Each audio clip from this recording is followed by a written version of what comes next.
สบายดีทุกคนวันนี้สิพาทุกคนไปรออยู่นครหลวงเวียงจันทร์แล้วก็ไปรอซื้อเครื่องซื้อของแล้วก็ไปเฮ็ดธุรกรรมน้อยนึงอยู่ธนาคารเราเวียดกันเนาะแล้วหลังจากนั้นสิพาทุกคนไปซื้อเครื่องรออยู่แถวนครหลวงเวียงจันทร์นี่แหละแถวเวียงจันทร์เซ็นเตอร์แล้วก็แถวอนุสาวรีย์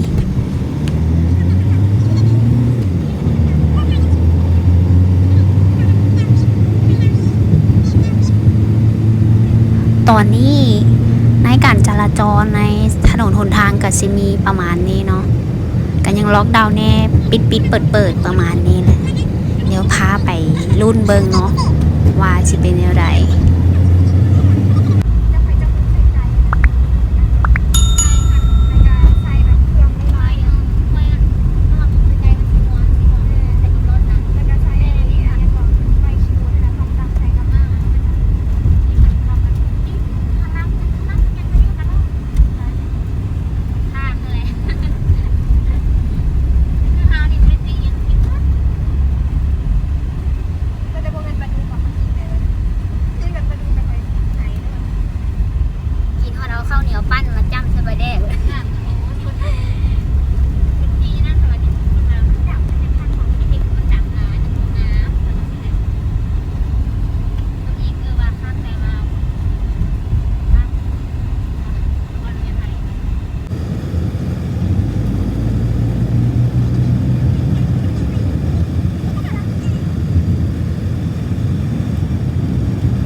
เชื่ออันนี้คือเจ้าหน้าที่ที่เขาตรวจได้ยิงนะค่ะ เขาก็ยังกวดวัดอุณหภูมิซื่อเดี๋ยวนี้เขาก็มาปุ๊กตลาดขัวดินเอาบาทนี่หงอรุณฝากเครื่องฝากอยู่บนแถมฝนสิตกเนี่ยห้างกาแฟนะกาแฟลงข่าวนี่นะบางห้างก็เปิดบางห้างก็ไม่ได้เปิด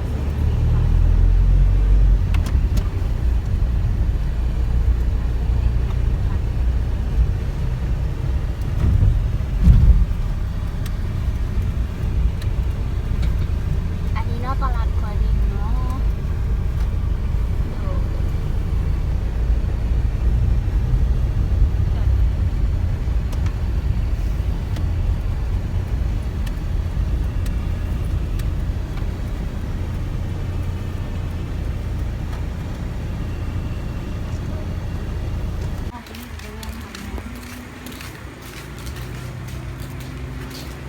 คืออะไร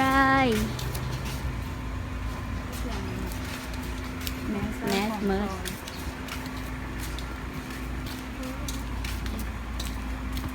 เดี๋ยวโนแลนปุ๊บปั๊บปุ๊บปั๊บ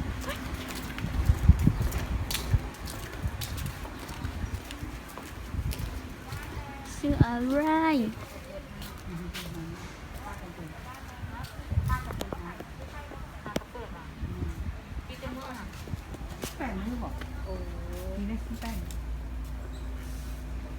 ลอกมาเป็นเดือน2 เดือนแล้ว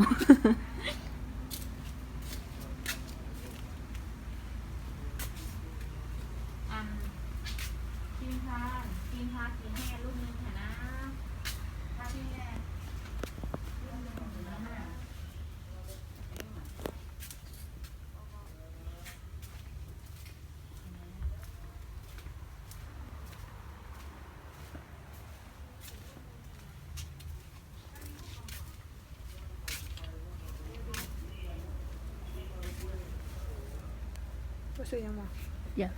ไปฟังนะเราจะค่อยซื้ออันนี้มาเก็บวิวซื้อ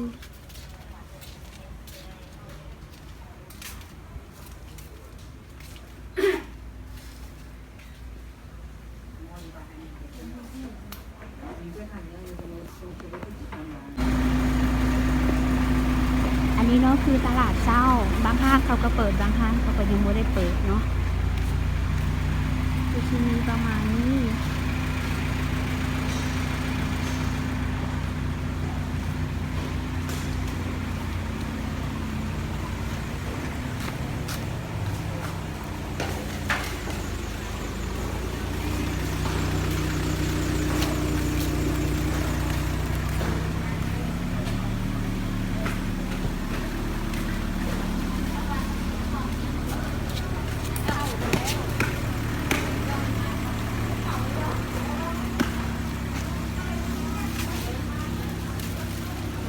มันจะเอานี่โอ้ของที่จะได้ว่า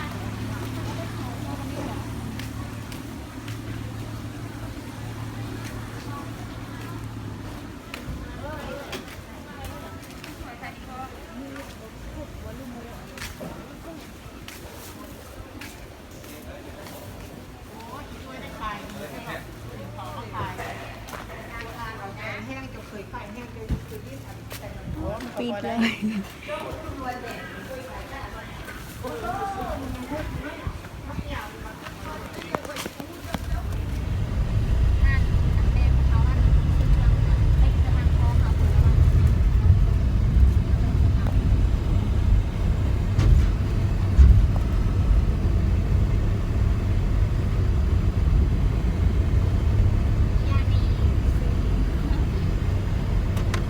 คนจีนนี่ค่อยได้ยินว่ายามี ซื้อยามี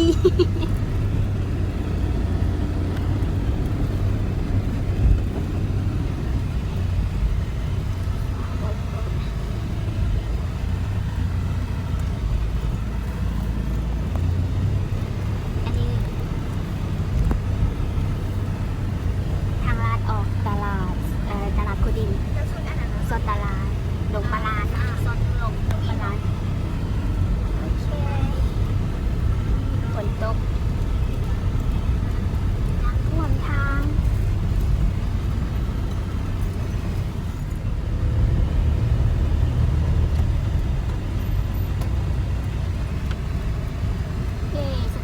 ก็มาซอสที่ลงปลาร้า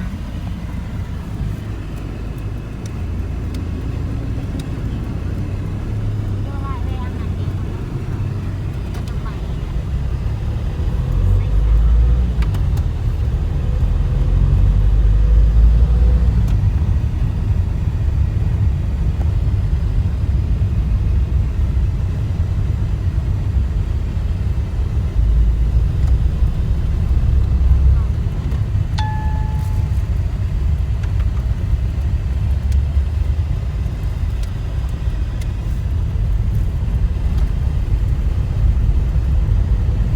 อันนี้ก็จะเข้าทางเวียงจันทร์เซ็นเตอร์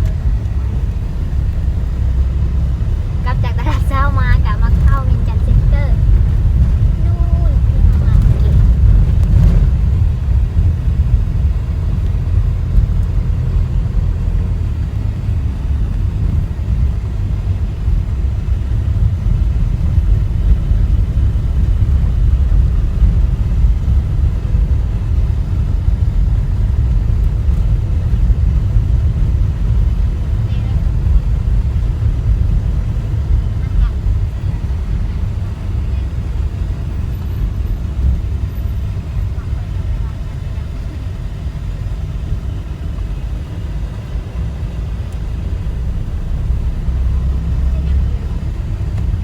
ต้มเป็นเชฟแม่ครัว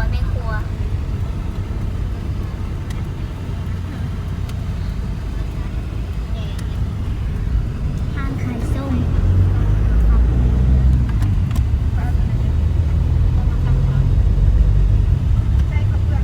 จะมาได้จากเซ็นเตอร์เนาะ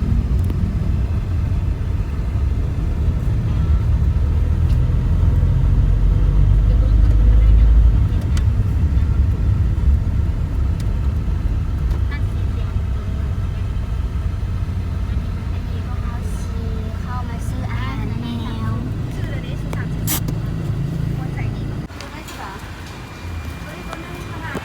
ฮัลโหลเนื้อเบบี้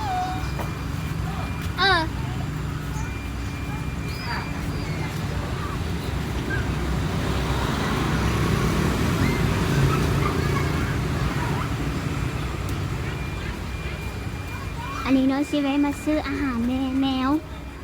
อาหารน้องแมว พอให้อีจีได้ไหม อยู่ใส่ปกคออยู่ใส่ แล้วสิบอก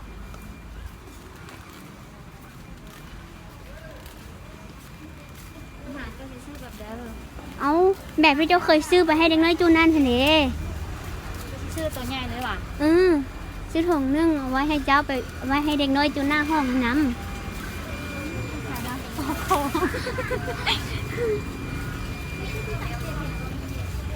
ต้องเห็นมันเรียกตอนเนี่ยก่อนเราจะ มันติดอยู่ใน4 บาท เอาเวลามันเชื่ออย่างนี้แต่ว่าอีกเคยเบิ่งบอก เอ มัน อ เป็น มัน เห็ เป็ ด นนั่นน่ะ ที่จะใส่ตะกร้าเดียว เป็นคือเม็ดในครับถูก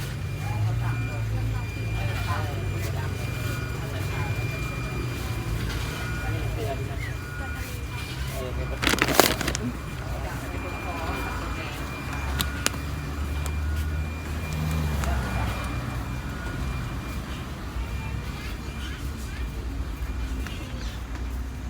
อันนี้หรอ ฮะ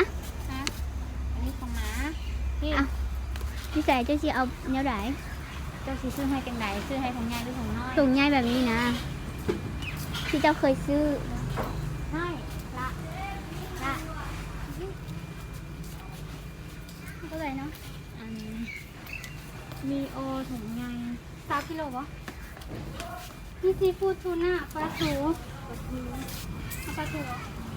350 300,000อะไรตู้เสียเอาตัวนี้ดูเสียเอาตัวนี้ ตัวไหนล่ะ ตัวที่เจ้าเคยซื้อแต่ละเดือนฮะนะ ตัวกลางนั่นหรอ ตัว กลาง7 กิโล โดย 7 กิโลยกฟังตัวอันนี้มันซื้อไปกินอยู่ชั่วโมงนี้ เหรอ แบบไหน อันนี้ตัวใหญ่ตัวน้อยเด้ตู้สิซื้อให้ขนาดไหนใส่นกจริงอ่ะ อ๋อโดยเดี๋ยวเอาตัวนั้น แล้วก็ก็จะเอาตัวนี้น้ อันนี้มันเหมือนอิสตาร์รถเนี่ย ำมันมีหลายรสนะโดยแล้วจะกินให้เลยเด้อ ปอกคอแมวเด้ ว่าคอแมวอยุ่ใส่ก่อนนะ ไม่นมได้ไหมปอกคอ ะอยู่ใส่อ๋ออยู่นี่เลย